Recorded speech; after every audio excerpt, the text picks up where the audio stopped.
We have 2 minutes.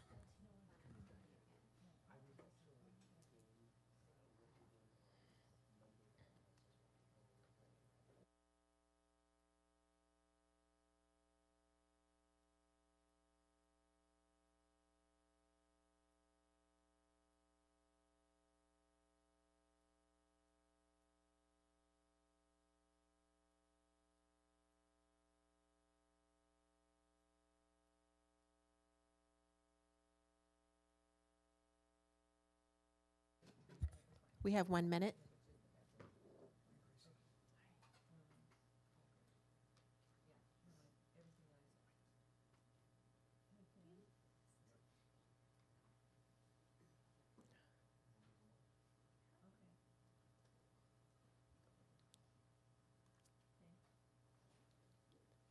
Muchas gracias. Merci beaucoup.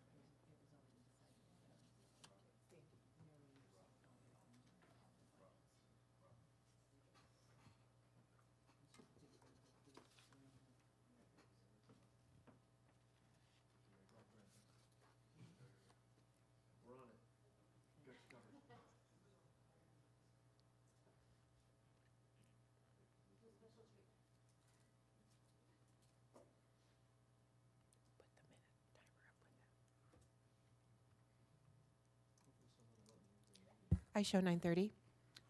Okay, it is 9:30. Let's call the meeting of the Western Municipal Water District Board to order, please. Tammy, would you conduct a roll call? Yes, thank you. Good morning. Director Torres, Here. Director Dinstead, Present. Director Roten, Here. Director Risby, Good morning, I'm here. President Gardner. I am here as well. Thank you. Good morning, President Gardner. You do have a quorum today. Great. Thank you very much. This morning, we have a member of our Finance Department who's going to lead us in the pledge. Amanda?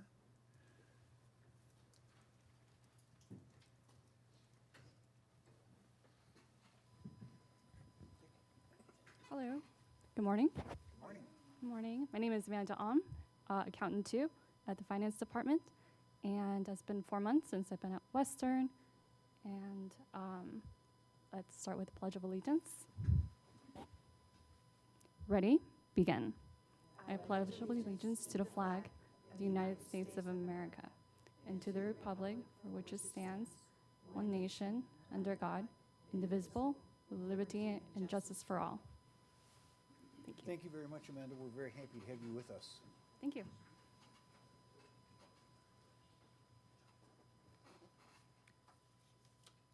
Okay, Tammy, do we have any public comments this morning? We do, President Gardner. I'd like to call Rob Grantham. Mr. Grantham? Good morning, Good President morning. Gardner, members of the board. It's very nice to see you all, as always. So here on behalf of the board of Rancho California Water District, speaking to Met Issues, first and foremost, thank you for representing us. It's the second largest water retailer in Western Riverside County. We have a lot at stake collectively in terms of the potential rate increases at Met. There is a sincere thank you to Director Dinstead and General Manager for comments that you're making at Met on our behalf. We are perfectly aligned in terms of the concerns, but it's important here, representing our board, that the concerns that we have, our board has, are really said out loud. The proposed rate increases, what were 22%, which as of I think yesterday, maybe 17%. Are very, very large and really will affect particularly Director Dinstead's district in terms of agriculture. What we do fear is that we will lose many of our agricultural customers due to these increases. And so we appreciate the advocacy for fiscal stability. It's paramount that Met is a going concern, and appreciate the comments both from our representatives, both from Western and Eastern, in terms of advocating for fiscal stability. It's paramount, and that includes revenue, and that's ad valorem. We've been talking on a staff level for multiple years about the importance of that. We also agree with the need for increasing revenues. But I think what's been missing, and from our board's perspective, it's been missing is the public conversation about fiscal restraint. And so fiscal stability has a revenue side to it, has an expenditure side to it. We appreciate Director Armstrong from Eastern being a leading voice and starting the conversations at Met. And he sets a tone, and he's trying to get the rallying cry for all the other Met board members to say, yes, we need to act boldly, we need to be bold leaders. But what's missing from the comments are that second part of not only do we need revenue, but we also need fiscal restraint. And I know that, Craig has been advocating and sometimes, on his own island, and we appreciate you being on an island. We're there with you in spirit. And then Director Denstead, we really appreciate your comments in terms of, yes, we need that fiscal stability. Yes, we need to support development in this area and having water supply, but they're not mutually exclusive. And so where Director Armstrong might forget to mention the fiscal restraint, if you could add that to the conversation, that would go a long way in terms of getting the right conversation at the board. And so for that, we're very grateful for your leadership, and we want to be here to say thank you and also publicly voice our opinion. So that's all I had this morning. Thank you. Thank you. We appreciate it. And thank your board, please. Thank you. Thank you. Any I'd like to other- call Wes Speak. Good. Good morning, Councilman. Good morning. Thank you all. Appreciate the opportunity to be here to speak to you all today. I have 3 different hats on today. First, I'm going to talk as a member of the Corona City Council. I represent the 5th District of City of Corona. I want to say thank you to the board and thank you to Craig here for continuing to be, leaders and helping push, our water conservation and water, fighting the good fight. As the previous speaker just said, I really appreciate it, and I really appreciate the 5 of you really pushing to continue that. My second hat is as a resident of the 5th District. I want to thank Commissioner Rizvi for her just always being there and representing both the board here and really being an advocate for the community. And really want to appreciate that. And then lastly, my last hat is I serve as the president of the Corona Historic Preservation Society, and occasionally we get donations of things sometimes, and I always like to make sure they find themselves in the correct home. So just last, let's see, it's probably December last year, we had a resident that dropped off a box of nice stuff for us, and I picked out this for you. It's dated August 1953, and it's the adequacy and present water supply of the eastern portion of the basin of the Santa Ana River, prepared by this board. And so I'll leave that for you guys to take a peek at and do what you want to do with. So thank you very much. Thank you.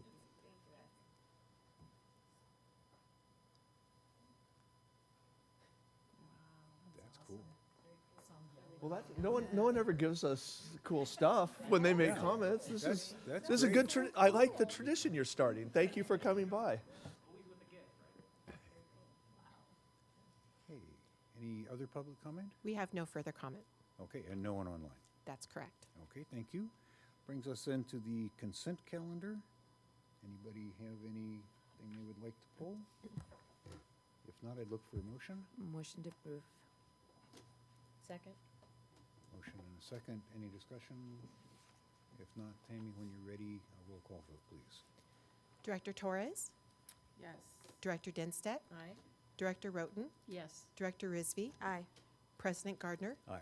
Thank you. The motion carries 5-0. Great, thank you very much. Our action agenda is, do we have anything to add to the agenda? Oh my gosh, no.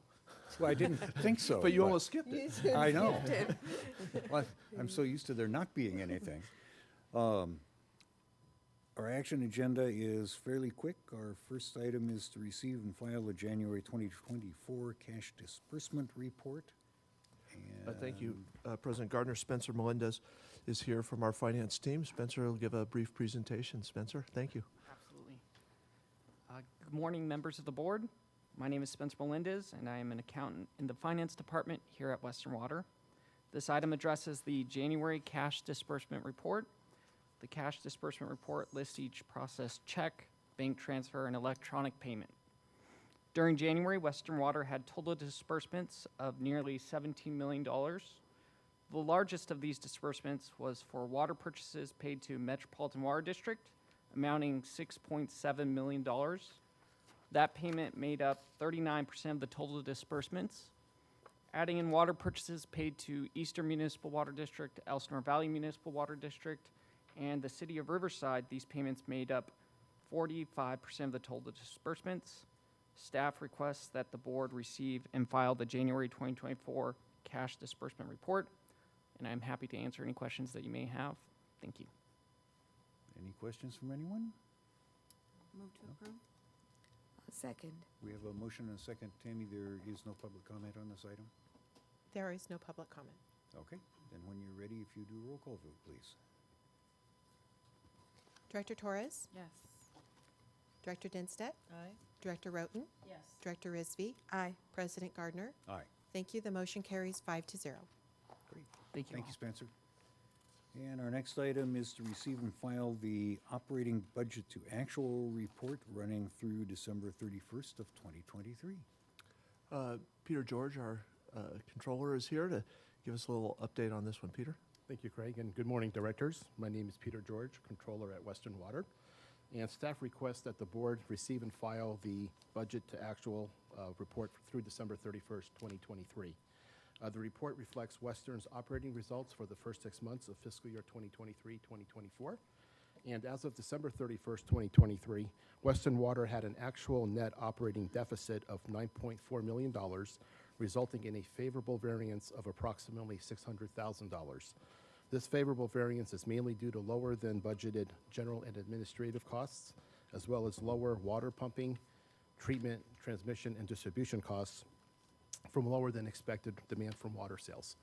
In addition, Western Water reported a total net surplus of $4.3 million as of December 31st, resulting in a favorable variance of approximately $11.2 million as compared to the budget. And this favorable variance is primarily due to three factors. One, higher than budgeted net investment income of approximately $1.4 million. Two, higher than budgeted property tax revenue of approximately $1 million. And third, higher than budgeted non-other operating revenue of $8.2 million due to the sale of service rights in the Mills Gravity Line to Elsinore Valley Municipal Water District in October of 2023.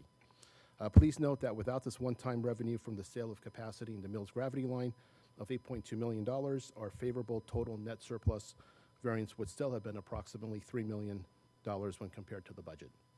And to put this amount into context, $3 million is approximately 3.5% of the fiscal year 23-24 budget operating and non-operating revenues. And with that, we'd be happy to answer any questions you may have. Thank you. Thank you. Does anyone have questions? I'll second. Okay, motion second. Again, Tammy, no public comment? No public comment. Okay, thank you. When you're ready, a roll call vote, please. Director Torres? Director Dinstedt? Aye. Director Roten? Yes. Director Risby? Aye. President Gardner? Aye. Thank you. The motion carries 5-0. Great, thank you very much. Brings us to reports. Mr. General Counsel. Good morning. I have nothing. Thank you. Mr. General Manager. I do have some stuff. Mr. Grantham should sit around for this part of it too, because he's here because this is a hot topic, obviously. So Director Dinstedt will be involved in what is supposed to be the approval of budget and rates next week, so she can add her report about MET from her perspective, but I'm giving the general manager perspective. It's been a lot of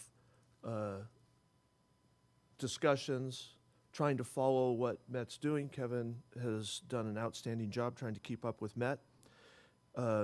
These rate increases, which started off as a 21% rate increase over 2 years, which was really a 26% rate increase over 2 years for those of us that buy treated water, has been quite the journey. Obviously, the GMs get involved, and we have to help portray the perspective of our region, which is, to us, that's an unacceptable rate. And so how do you affect change?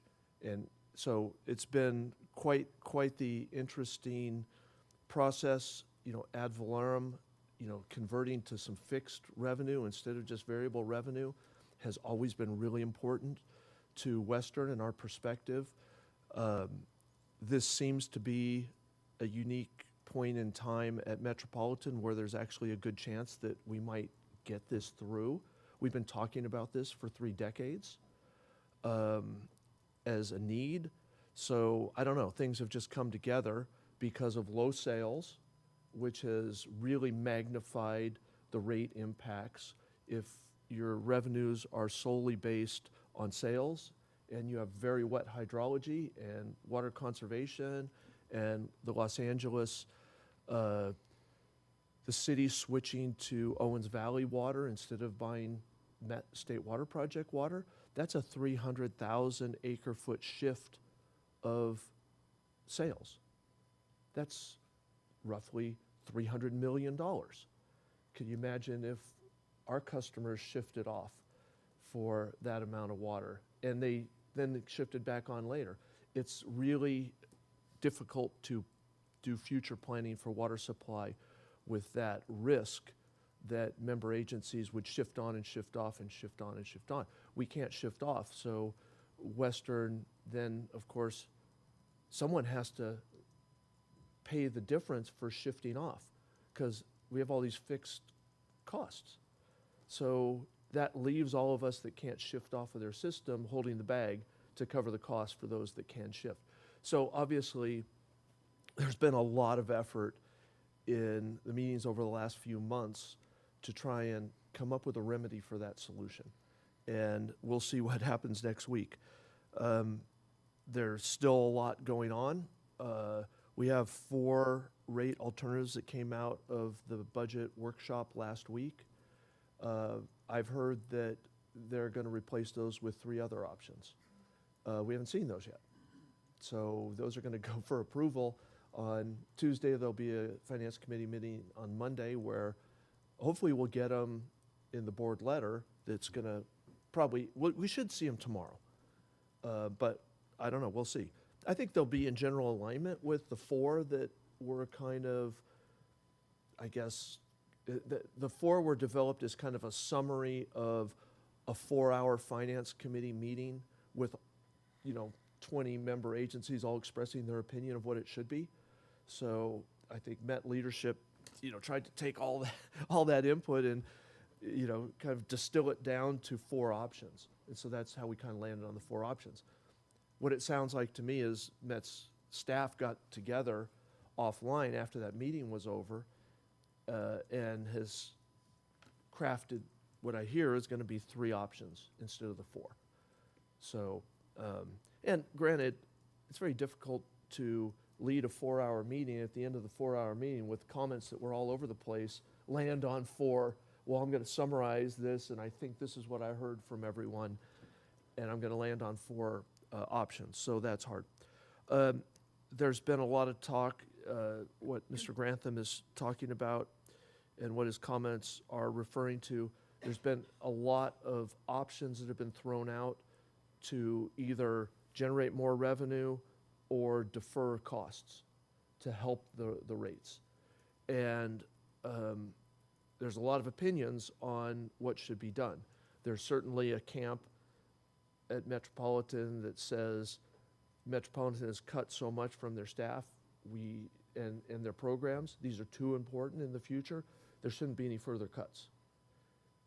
Then there's another group that says, no, we're going to be really impacted by rate increases that high, and our member agencies are going to have severe impacts themselves, and they're going to have to make cuts. Met, you better share in those cuts. So I'm just giving you kind of the inside baseball of the backroom conversations and what the general managers are talking about. Another thing that Adele has put on the table is that there is an opportunity to find a buyer to buy water out of storage at Lake Mead to generate about $60 million. I think that is a little immature right now, that deal. not, Adele's not immature for proposing that deal, but I don't know that we have a deal. I think it's probably Premature, not immature, thank you. I need a thesaurus with me at all times, or a dictionary. but I'd offer that. Thank you.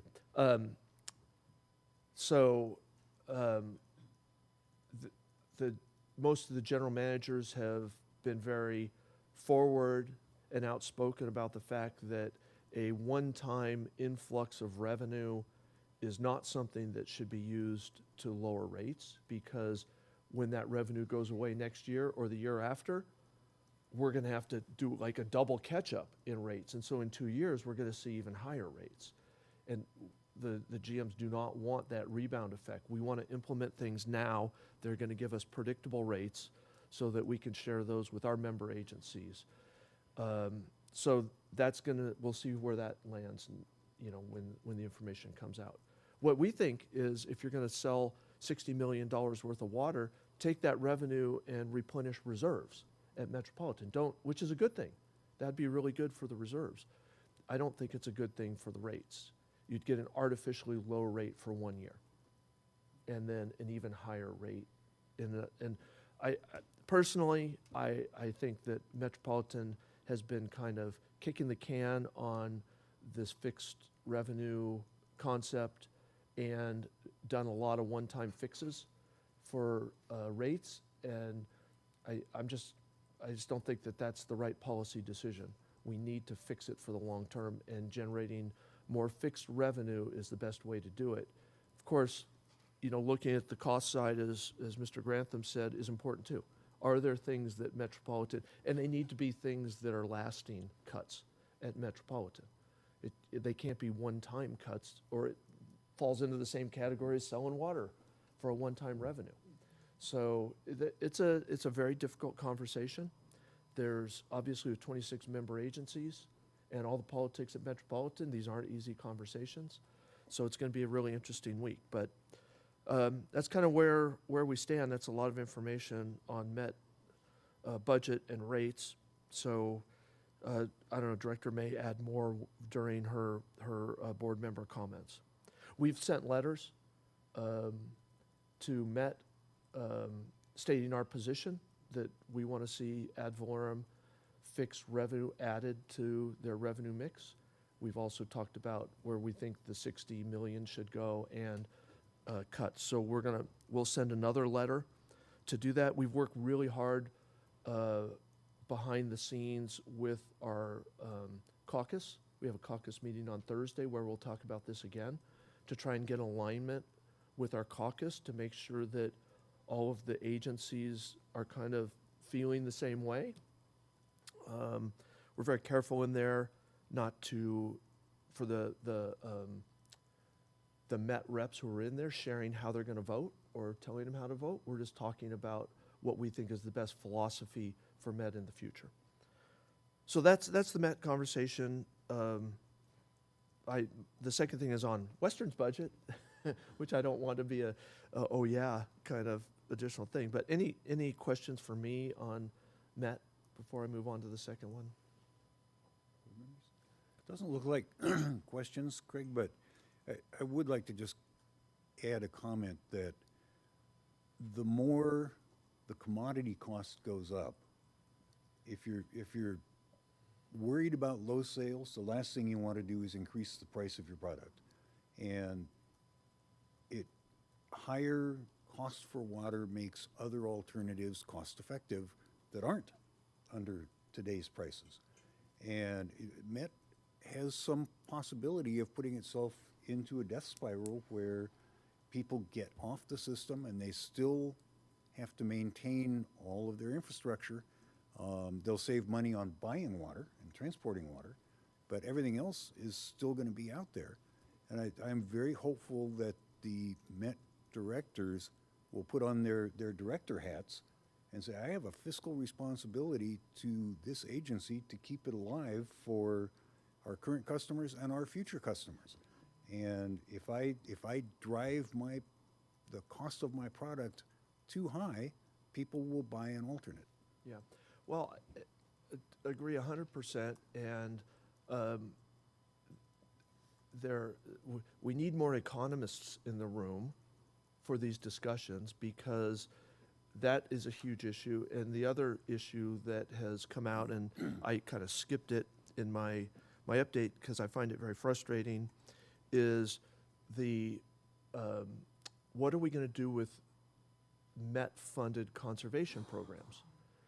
MET is funding conservation on the order of $40 million. And it goes more to your point, Director Gardner, is we're at the lowest sales we've ever been, and there's lots of water to be purchased. And so spending another $40 million to tell people not to buy your product does not seem like a prudent step right now. Long term, that is probably a good ethic. And one of the things that I've been talking about with Met leadership is that we shouldn't give up on the messaging about conservation, but we should not be spending $40 million a year right now, or debt financing, which is one of their options in the budget, to debt finance the conservation programs, which I won't let Kevin even talk about that, because as a financial person, long-term financing conservation measures is probably not a solid fiscal policy. So I think that's another huge issue right now, is what are we doing with conservation? And some agencies are very, very intent on not just continuing conservation, but increasing conservation, and they feel that that's the answer to future water supply. And you all have heard me talk about with SB 366 and other things, that will never generate the amount of water necessary to get us through long-term droughts. We have to have facilities that are going to hold, store water, and move water so that we can get through drought periods. So anyway, a lot going on, but I appreciate your comment, Director Gardner, and we will continue to make that. The last thing I wanted to talk about is our own budget. So staff has been very busy putting together numbers. I'm just starting to see the numbers. We're getting to a point where now we go through and we start trying to figure out the big picture of the budget. You know, you put the numbers in, and then you finally start getting to, well, do the existing rates that we have in place support the budget? So we're getting there. The board is going to start seeing that. We have 3 workshops scheduled, so you'll see that. Kevin and his team, Daisy's working really hard on it. I had my first meeting with the finance staff this week to start reviewing that. We're not quite ready for full review, so we're probably going to start with a review of the CIP at the first workshop with the board rather than the operating budget, because we still have some more work to do. I don't know that we're quite ready to give you enough flavor in the operating budget so it's meaningful enough to you. So we'll start with the CIP, which we're further along with, and it is a meeting all in its own. So I think that's where we'll start, and then we'll work towards the operating budget. And the goal is to have approval in June. Well, I shouldn't say that. It's for the board to consider it in June. Yes. The board will adopt something, hopefully. I hope so. I think that concludes my comments. Okay. Any questions of the general manager? If not, brings us to directors' reports and requests. SAPA met yesterday, all very routine kinds of things. We had some discussion at the PA 24 committee of the cloud seeding demonstration project. It's getting some interesting press. Some is accurate and some is completely off the wall. And they are attempting to respond factually to some of the misinformation that is out there. And the misinformation is things like the cloud seeding in this area on a date that actually there was no cloud seeding flooded San Diego and Disneyland. Yeah. Most important places. In the world, yes. The newest one is, it's springtime, and what we used to call pollen, apparently now is the result of cloud seeding, and it will stain your car and your concrete and anything outside. So, fun stuff, but. I just want to add a little context on that also, is not Western, but we've had some people showing up to make public comments at other meetings about cloud seeding, meetings with groups that had nothing to do with cloud seeding. We may see more of that here. I know Tammy's been getting a few inquiries about things. I think it's really prudent for us to refer that to SAPA. SAPA's done a really good job of answering those questions. They've done a lot of research. They have some experts, scientific experts, that have helped reply to those things, and they've had various news stories about it. So, SAPA is really geared up to address that, and I just think we need to continue to refer those people over to SAPA. Not that we're afraid to answer it, but they really have developed some expertise in dealing with those specific questions. Yeah, there are a lot of data on their website, including a pretty thorough environmental review. And directing people to that helps them learn more about what is actually involved. What have been the results of the deposit so far? We are going to get a briefing. The program for this year will close on the 15th of this month. We'll get a briefing on results to date. None of the verification studies will be available yet, where they go out and actually collect snow and look for elemental silver in the snowflakes in super small concentrations.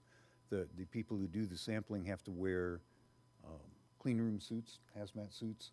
They have to? Yeah, so that they don't contaminate the sample, not to protect themselves. Oh.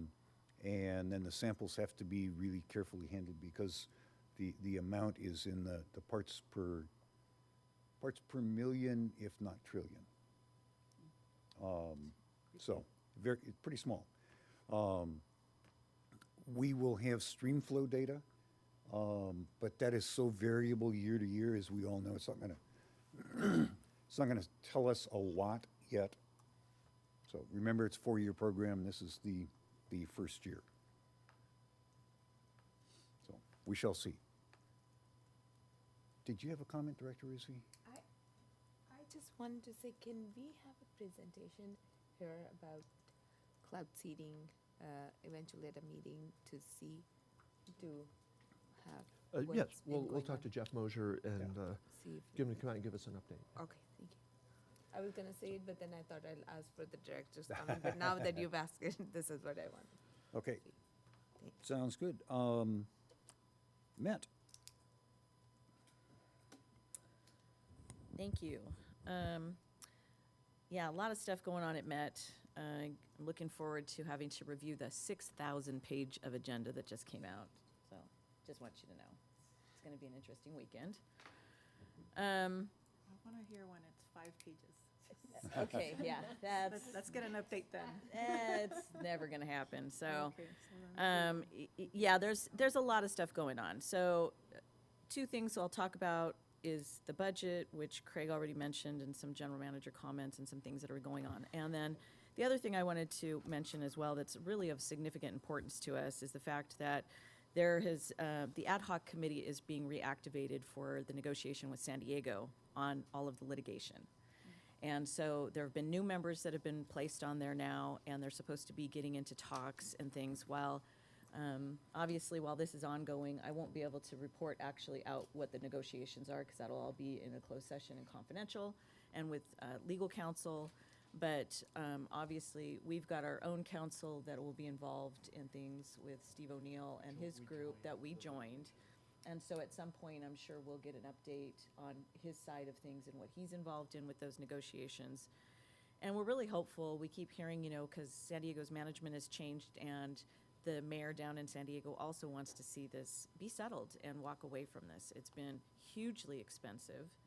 And really, all that's happening is attorneys, council, are getting very rich by doing a lot of stuff, because it's in the double digits of the millions. And it needs to get resolved so that we can all move forward united as a group and that not be looming out there anymore. And we don't continue to see filings after each and every rate adoption from San Diego Water Authority. So just wanted to let everybody know that there's now some activation on that side to move that forward. A couple of things with the budget discussions.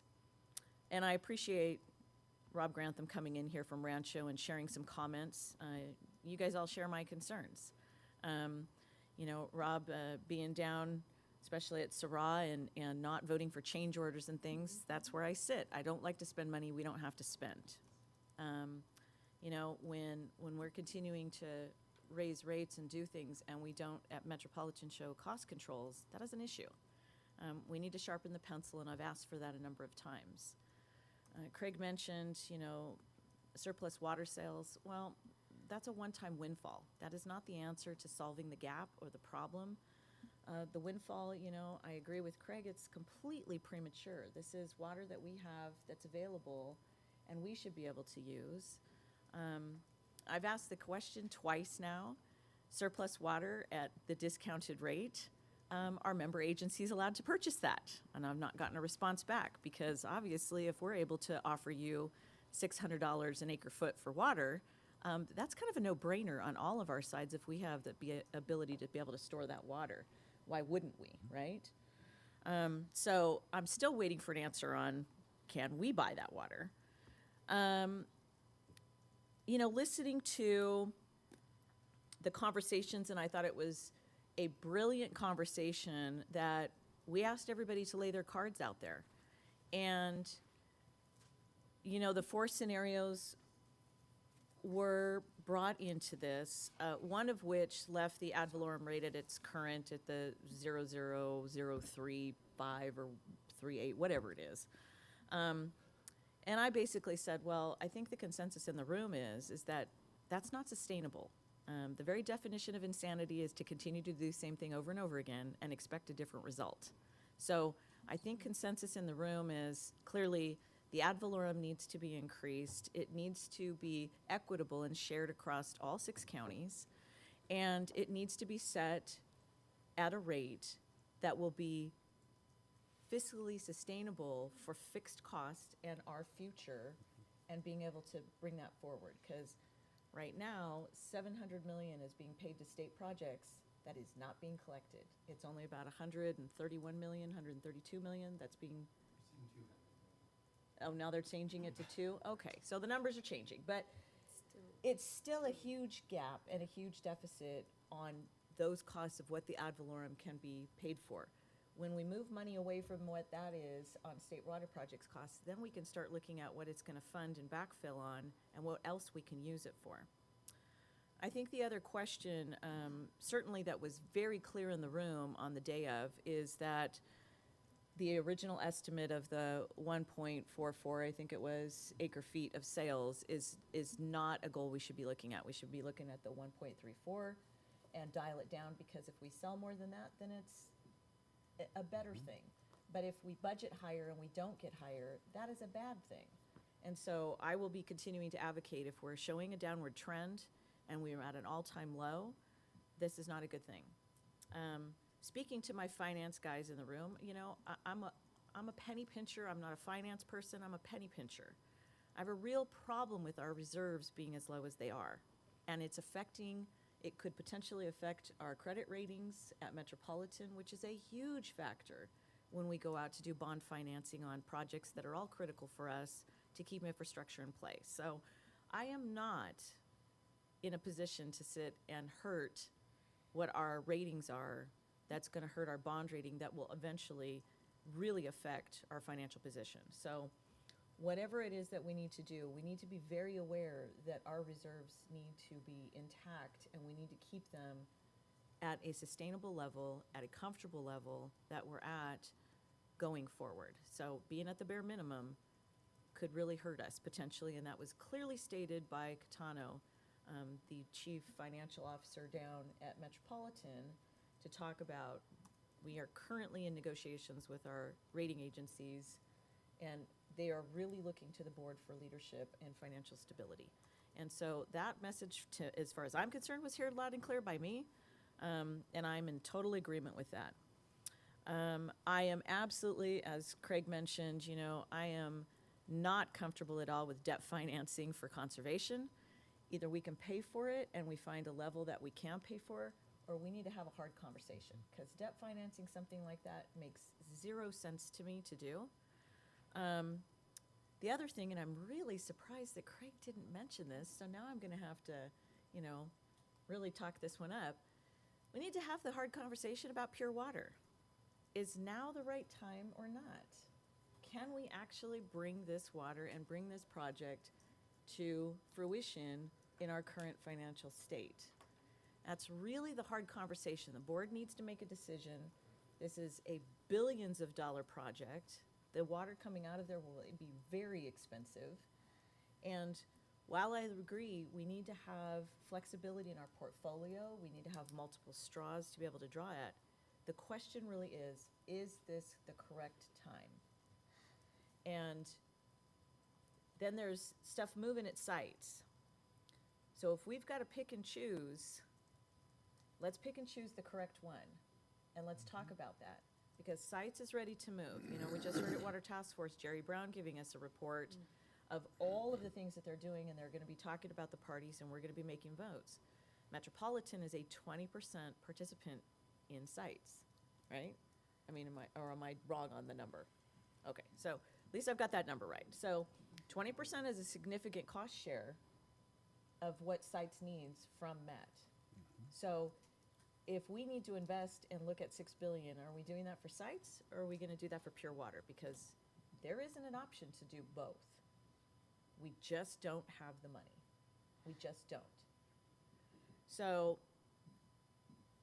my avocation is going to be when we go up there and we have these conversations Monday and Tuesday, and hopefully, you know, that fourth option that they brought in at leaving our ad valorums right off the gate, I hope that's just thrown out right off the bat. It's now the conversation of what level do we take it to? Do we double it? Do we slightly double it? Do we less than double it? Do we triple it? Do we, you know, whatever. Go to the max. You know, but if we want to also talk about equity, you know, this is going to hold homeowners. It's not going to hold renters. They're not going to see this on a tax bill. Whether or not rents get adjusted because of this is another thing. But for us and all the analysis that staff was looking at, we're looking at a $6 increase. Okay. I'd rather see it there than see it in a monthly bill on our water rates and what we have to pass through to all of our agencies, for sure, 100%. So tax advantages haven't even been talked about with that. I don't even know if that's going to get into the conversation or if I just throw it out there. Obviously, homeowners can write that off, you know, so on your tax bill, your ad valorem, you write that off. You don't write off your water bills. So, you know, so a lot of moving and shaking. I'm hoping that we can settle on something. I'm hoping, really, I think it really comes down to the ad valorem needs to be increased. What is the increase that we're going to look at? And then have all the chips aligned to what that fixed revenue is going to mean and how it's going to position itself. So more to come on that, and that's going to be the big topic for this next week rolling into Met. Yep. So, and I'm open to questions, comments, or concerns. Good luck Questions, with the- comments, or concerns? Yeah. So good luck with 6,000 pages. Yeah. Yeah, I'm really excited about that. So, and that is the update that I have as far as Metropolitan is concerned and where I sit and what I will be advocating for on behalf of ourselves and all of our member agencies. Good, thank you. Chino Basin Water Master did meet and hired a new general manager. It is Todd Corbin, who we stole from Riverside Public Utilities, and Riverside Public Utilities stole him from, Harupa Community Services District. I'm not sure where they stole him from. From Rancho, Cucamonga Valley. Yeah. Oh, Okay. so So he's been around a long time. He's going to be, I think, a good leader for the Water Master. He starts on the 15th of this month. CDA is tomorrow, and I'm going to go because somebody who sits on that board is going to be doing something fun. RCRA. We'll meet end of this month. So.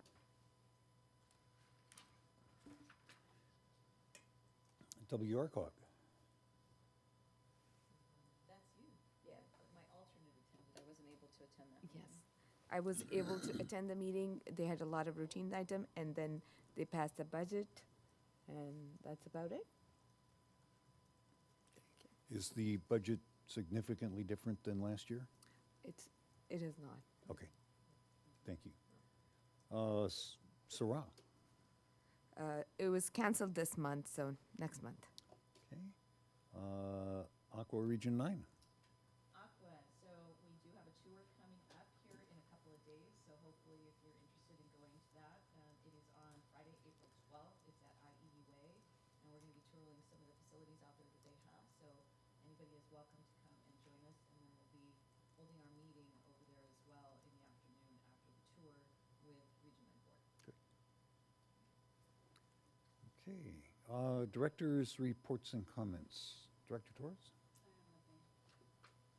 Director Roten? Director Denstedt?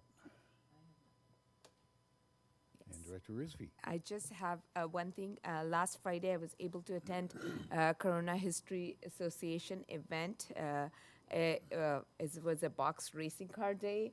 It is an event that is the Corona Unified School District does it with Corona History Association with third graders, teaching them about history, the history of Corona, and Western was able to participate. And thanks to our amazing staff, we were able to give out stickers, water bottle stickers, to save the planet, and that was the most popular thing there. There were 350 students there. The teachers were there. The school board members came up and there, can we have some stickers? So they were really popular, and we ran out. So we had to, at the end, we had to kind of give them one sticker each, and we were just, but it was an amazing event. They were, a lot of, and a lot of kids were very interested, came back and asked me questions about water recycling and all that. So thank you to Tim and to everyone who were able to help me, our staff was able to help get that over, and I was able to participate. So that was an amazing staff event, and the kids learned so much more about water. There have been 2 teachers who have asked me to come and do a little presentation or talk about water. So I'll work with staff to see who can go and present about water there. So Great. thank you. Thank you. I have nothing either. Do we have, other than the SALPA presentation on cloud seeding, does anybody have anything they'd like for a future agenda? Okay. Hearing none, we do have information items, the government disclosure report. Our next meeting is April 17th, excuse me. And we're going to adjourn in honor of a young man from Corona who was killed in a kind of a freak accident. His mother is a friend of Director Rizvi and of our general counsel. She is currently a Riverside County judge. And so, Jeff, I'll turn it over to you. Yeah, if I can. This was a really tragic accident. The young man's name is Adam Namat. He is the 17-year-old son of Mona and Ali Namat. Mona is a former BBK colleague of mine and currently a Superior Court judge. Adam passed away about a week and a half ago on March 22nd. He was riding in a golf cart with some of his friends, and it flipped over, and they all fell out, and unfortunately it landed on him, and he was killed instantly. Adam was an amazing young man. He was the treasurer of the Thirst Project, which raises awareness of the global water crisis over at Santiago High School. He had recently been accepted to UCSD and was waiting to hear from a number of other universities, and it's just a loss that is unbearable and no parent should have to go through. So if I could ask the board to please adjourn in his honor, I'd appreciate that. So we will do that, and with that, we are adjourned. Thank you all very much.